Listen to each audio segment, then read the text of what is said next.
Hi everyone welcome to voice R Odia medium. तो देखिबा आज आम गणित pedagogy activity method play way method and project method. प्रथमे देखिबा एक्टिविटी मेथड शिक्षण कार्य पद्धति। प्रचलित शिक्षादान पद्धति गुड़िक अधिक मात्रा रे शिक्षक केन्द्रिक। यही सब पद्धति रे शिक्षक अधिक सक्रिय होता एवं पिलाटी निष्क्रिय श्रोतार भूमिका ग्रहण करिथाई। यह फल शिक्षार्थी माने शिक्षण प्रति यथोचित आदर्श प्रदर्शन करती नहीं एवं जहाँ श्रेणीगृह पढ़ती ताहा शीघ्र भूली जाती। तेणु शिक्षण दीर्घस्थायी हुए नहीं।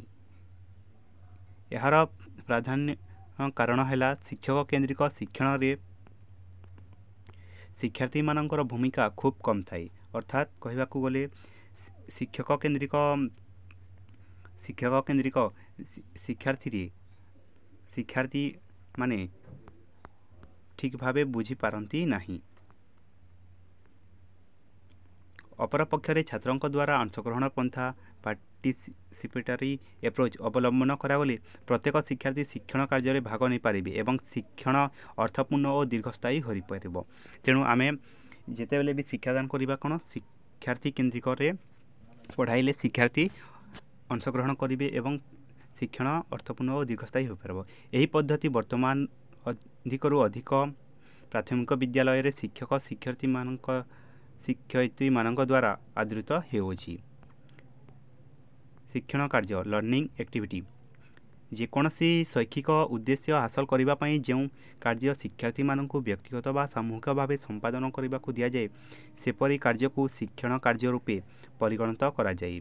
यही सब कार्यर शिक्षार्थी माने स्वतः प्रभुत्व भाग नहीं थांती। एपरी कार्यर 3टी प्रधान लक्षण है अंशग्रहण व संपृक्ति पार्टिसिपेशन इनवॉल्वमेंट पाई सुजोग पाइबे, भाव विनिमय स्पष्टता, आह्वानमूलक परिस्थिति challenging situation, clarity of interaction. यार उपयोगिता कौन? प्राथमिक स्तर रे यही पद्धति उपयोगिता अन्य जेकोसी पद्धति ठारू अधिक। पिला मानकर मनोभाव अभिज्ञता और परिवेश को विचार को नहीं एक आनंददायक परिस्थिति रे शिक्षादान शिक्षण कार्य हेतुआरु यह अधिक अर्थपूर्ण और फलप्रद होता है। विभिन्न विषय यथा गणित भाषा और परिवेश अध्ययन को सम्मिलित भाव एक समय रे यही पद्धति माध्यम शिक्षादान करी हेबो। पिलाटी विषय बाछ विचार न करी शिक्षण करुथुबारु यही पद्धति पिला पाई अधिक स्वाभाविक शिक्षण परिस्थिति सृष्टि करिथाए। बहुश्रेणीय परिस्थिति रे यही पद्धति को विभिन्न श्रेणी रे एक समय प्रयोग करा जाई पारे। बहुस्तरीय मल्टीलेवल शिक्षार्थी मानक पई यही पद्धति को उपयुक्त भाव प्रयोग करा जाई पारे। यार त्रुटि कौन? यही पद्धति रे शिक्षादान कले शिक्षकंकर कार्यभार अधिक होता है। शिक्षकंकर नमनीय मनोभाव एवं नूतन शिक्षण कार्य सृष्टि करिबार दक्षता नथिले यही पद्धति कार्यकारी हेबो नाही। एथिपाई निर्दिष्ट समय निर्घंट नहीं। यही पद्धति रे पाठ्यशाला प्रस्तुत करने कष्टकर होता है। यही पद्धति रे परिस्थिति अनुसार शिक्षादान उद्देश्य बदलाइबाकू पड़ुथबारु अधिकांश समय शिक्षादान दिगभ्रष्ट हेबार संभावना थाए।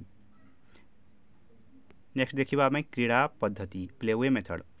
जेकोसी व्यक्ति पाई क्रीड़ा गोटे आनंददायक एवं क्लांतिहारक होता है। विशेषकर शिशु बा अल्प बयसर पिलांक पाई क्रीड़ा एक स्वाभाविक क्रिया और आनंदर उत्स। क्रीड़ा व्यतीत अन्य जेकोसी कार्य छोट पिला माने तांको पाई एक दंड बोली मने करती। सेथिपाई अल्प बयसर पिला मानकु कोनोसी विषयर शिक्षादान करबाकू हेले क्रीड़ा सर्वोत्कृष्ट माध्यम बोली विवेचना करा जाए। तो क्रीड़ा माध्यम रे शिशुटी कौन होता है शिक्षादान करने को अधिक भल पाई। क्रीडार विशेषत्व क्रीड़ा एक स्वतःपूत प्रक्रिया। पिलाटी निज मन को मन खेले सेथिपाई कोनोसी चाप बा उद्दीपकर आवश्यकता न थाए। क्रीड़ा एक स्वाधीन प्रक्रिया। खेलिवा समय रे पिलाटी निजको संपूर्ण मुक्त अनुभव करे। क्रीडार एक स्वाभाविक श्रृंखला अच्छी। यह आभ्यंतरीण श्रृंखला कहुए। प्रत्येक क्रीडार केतेक नियम व विधि विधान थाए। से सबू को पिला माने स्थिर करती और खेलिबा बेले नियमଗୁଡ଼ିକୁ କଡ଼ାକଡ଼ି ଭାବେ ମାନନ୍ତି।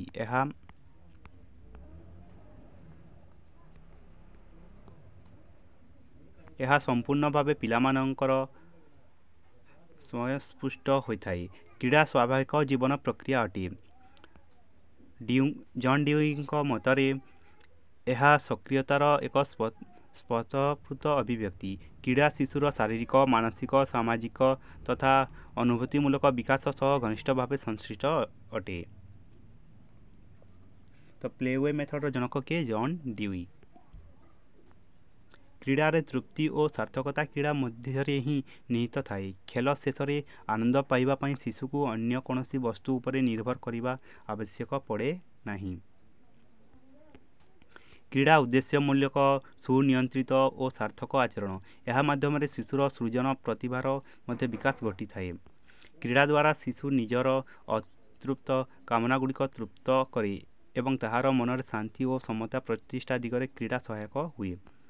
କ୍ରୀଡ଼ା ଦ୍ୱାରା ଶିଶୁ ଜ୍ଞାନ ଓ କୌଶଳ ଶିକ୍ଷା କରିବାକୁ ସୁଯୋଗ ପାଏ ଏବଂ ଏହା ତାହାର ପରବର୍ତ୍ତୀ ଜୀବନରେ କାର୍ଯ୍ୟରେ ଲାଗେ ବୋଲି କାର୍ଲ ଗୁସ୍ ପ୍ରଭୃତି ଶିକ୍ଷାବିତ୍ମାନେ ମତ ଦିଅନ୍ତି।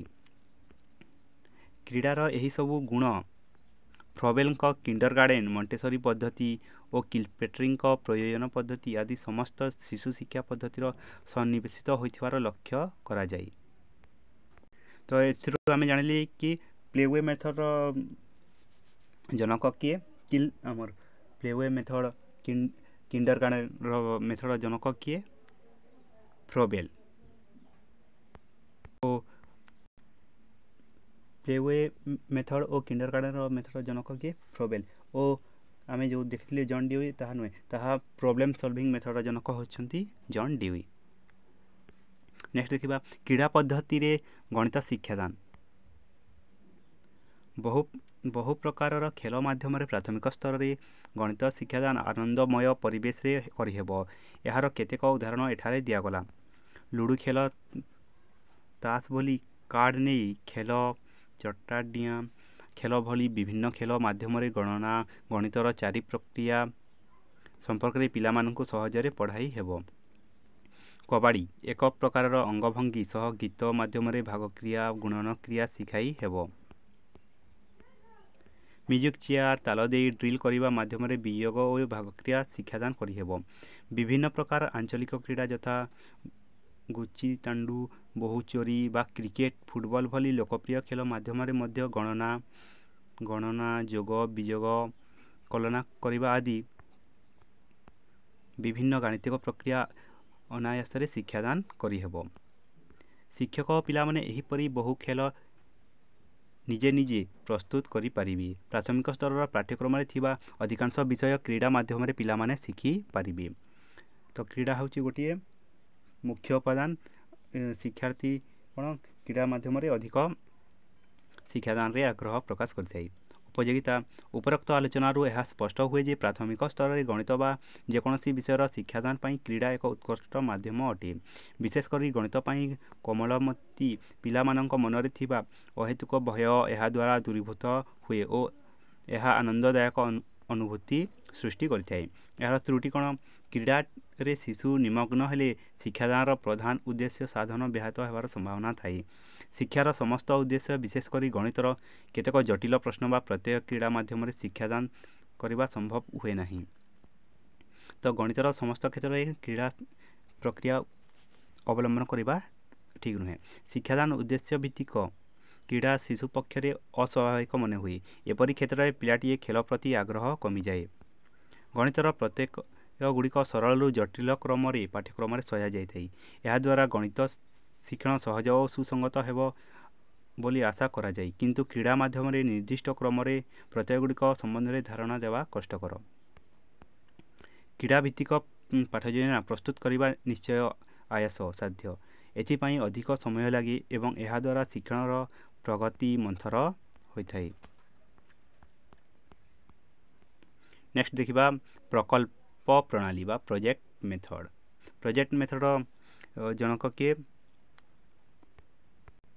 ପ୍ରୋଜେକ୍ଟ ମେଥଡ଼ର ଜନକ କିଲପେଟ୍ରିକ୍। ଜନ୍ ଡ୍ୟୁଇଙ୍କ ବାସ୍ତବବାଦ ତତ୍ତ୍ୱ ଉପରେ ପ୍ରକଳ୍ପ ପ୍ରଣାଳୀ ପର୍ଯ୍ୟବେସିତ। କିଲପ୍ୟାଟ୍ରିକଙ୍କ ମତ ଅନୁସାରେ ପ୍ରକଳ୍ପ ହେଉଛି ଏକ ଉଦ୍ଦେଶ୍ୟ ପ୍ରଣୋଦିତ ପ୍ରକ୍ରିୟା। କିଲପ୍ୟାଟ୍ରିକଙ୍କ ମତ ଅନୁସାରେ ପ୍ରକଳ୍ପ ହେଉଛି ଏକ ଉଦ୍ଦେଶ୍ୟ ପ୍ରଣୋଦିତ ପ୍ରକ୍ରିୟା ଯାହାକୁ କି ସର୍ବାନ୍ତକରଣରେ ଏହାର ସ୍ୱାଭାବିକ ପରିବେଶ ମଧ୍ୟରେ ସମ୍ପୂର୍ଣ୍ଣ ହେବା ପର୍ଯ୍ୟନ୍ତ ସମ୍ପାଦନ କରାଯାଇଥାଏ। ଷ୍ଟିଭେନସନଙ୍କ ଭାଷାରେ ପ୍ରକଳ୍ପ ହେଉଛି ଗୋଟିଏ ସମସ୍ୟାମୂଳକ କାର୍ଯ୍ୟ ଯାହାକି ପ୍ରାକୃତିକ ବା ସ୍ୱାଭାବିକ ପରିବେଶରେ ସମ୍ପାଦନ କରାଯାଏ। ଗୋଟିଏ ପ୍ରକଳ୍ପକୁ ବିଭିନ୍ନ ସୋପାନ ଦେଇ ସମ୍ପୂର୍ଣ୍ଣ କରାଯାଇଥାଏ। ସେଗୁଡ଼ିକ ହେଲା ଛାତ୍ରଛାତ୍ରୀମାନଙ୍କୁ ପ୍ରକଳ୍ପ ନିମିତ୍ତ ଏକ ପରିବେଶର ସମ୍ମୁଖୀନ କରାଇବା, ସେହି ପରିବେଶରୁ ପ୍ରକଳ୍ପ ଚିହ୍ନଟ କରିବା, ପ୍ରକଳ୍ପ ନିମିତ୍ତ ଯୋଜନା ପ୍ରସ୍ତୁତ କରିବା, ପ୍ରକଳ୍ପଟିକୁ କାର୍ଯ୍ୟକାରୀ କରିବା ଏବଂ ପ୍ରକଳ୍ପଟିକୁ ମୂଲ୍ୟାୟନ କରାଇବା। ଏହାର ଉପଯୋଗିତା କ'ଣ? ମନସ୍ତାତ୍ତ୍ୱିକ ଦୃଷ୍ଟିକୋଣରୁ ଶିକ୍ଷା ଲାଭ ହେବା ସଙ୍ଗେ ସଙ୍ଗେ ଶିକ୍ଷାର୍ଥୀକୁ ଆନନ୍ଦ ମିଳିଥାଏ। କାର୍ଯ୍ୟରେ ସଫଳତା ଶିକ୍ଷାର୍ଥୀ ନିଜେ ଅନୁଭବ କରେ। ଶିକ୍ଷା ଲାଭରେ ସ୍ୱାଧୀନତା ଥାଏ। କାର୍ଯ୍ୟରେ ମନୋନିବେଶ କରିବା ଅର୍ଥ ଶିକ୍ଷାର୍ଥୀ ଶିକ୍ଷଣ ପ୍ରକ୍ରିୟାରେ ମନୋନିବେଶ କରେ। ଶିକ୍ଷାର୍ଥୀ ସମସ୍ୟା ସମାଧାନର ଦକ୍ଷତା ହାସଲ କରେ। ମିଳିମିଶି କାର୍ଯ୍ୟ କରିବା ଫଳରେ ଶିକ୍ଷାର୍ଥୀର ସହଯୋଗ ମନୋଭାବ ବୃଦ୍ଧି ପାଏ। ଏହାଦ୍ୱାରା ଆତ୍ମବିଶ୍ୱାସ ବୃଦ୍ଧି ପାଏ। ଏହାଦ୍ୱାରା ଛାତ୍ରର ଜିଜ୍ଞାସା ବୃଦ୍ଧି ପାଏ। ଏଥିରେ କାର୍ଯ୍ୟ ଦକ୍ଷତା ପ୍ରତି ଆହ୍ୱାନ ଥିବାରୁ ଶିକ୍ଷାର୍ଥୀ ମନୋଯୋଗ ସହକାରେ କାର୍ଯ୍ୟ କରେ। ତ୍ରୁଟି। ଏହାର ତ୍ରୁଟି କ'ଣ? ଗଣିତକୁ କେବଳ ପ୍ରକଳ୍ପ ପ୍ରଣାଳୀରେ ପଢ଼ାଇବା କଷ୍ଟକର। ବ୍ୟକ୍ତିଗତ ଅଭ୍ୟାସ ବ୍ୟତିରେକେ ଏହି ପଦ୍ଧତିର ଶିକ୍ଷାର୍ଥୀର ଦକ୍ଷତା ବୃଦ୍ଧି ପାଇବା ସମ୍ଭବ ନୁହେଁ।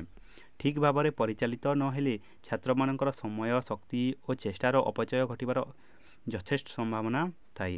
ଗୋଟିଏ ପ୍ରକଳ୍ପରୁ ସବୁ ସମୟରେ ବିଭିନ୍ନ ଗାଣିତିକ ତଥ୍ୟ ମିଳି ନଥାଏ। ଏହି ପଦ୍ଧତିରେ ଶିକ୍ଷାର ଧାରା ବିଶୃଙ୍ଖଳିତ ହେବାର ସମ୍ଭାବନା ମଧ୍ୟ ରହିଥାଏ। ତ ଆମେ ଦେଖିଲେ ବିଭିନ୍ନ ମେଥଡ଼। ପ୍ରଥମେ ଦେଖିଲେ କ'ଣ? ଆକ୍ଟିଭିଟି ମେଥଡ଼, ମାନେ ଶିକ୍ଷକ କେନ୍ଦ୍ରିକରେ ପଢ଼ାଇଲେ କ'ଣ ଶିକ୍ଷାର୍ଥୀ ଶିକ୍ଷାଦାନ କରିବା ପାଇଁ ଏତେ ଆଗ୍ରହ ପ୍ରକାଶ କରିନାହିଁ। ଆମେ ତାକୁ ଶିକ୍ଷାର୍ଥୀ କେନ୍ଦ୍ରିକ ମାଧ୍ୟମରେ ପଢ଼ାଇଲେ ସେ ଶିକ୍ଷଣରେ ଅଂଶଗ୍ରହଣ କରିଥାଏ। ନେକ୍ସଟ ଦେଖିଲେ ଆମେ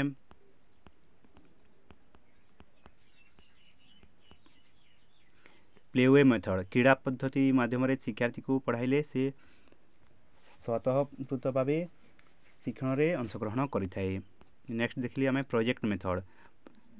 ପ୍ରୋଜେକ୍ଟ ମାଧ୍ୟମରେ ବା ପ୍ରକଳ୍ପ ମାଧ୍ୟମରେ ପଢ଼ାଇଲେ ମଧ୍ୟ ଶିକ୍ଷାର୍ଥୀ ଶିକ୍ଷାଦାନ କରିବାକୁ ଅନେକ ଆଗ୍ରହ ପ୍ରକାଶ କରିଥାଏ। ତ ଏହା ଥିଲା କେତେଗୁଡ଼ିଏ ମେଥଡ଼ ଯେଉଁ ମାଧ୍ୟମରେ କି ଶିକ୍ଷାର୍ଥୀ ତା'ର ଶିକ୍ଷାଦାନ କରିବାରେ ଆଗ୍ରହ ପ୍ରକାଶ କରିଥାଏ। Thank you.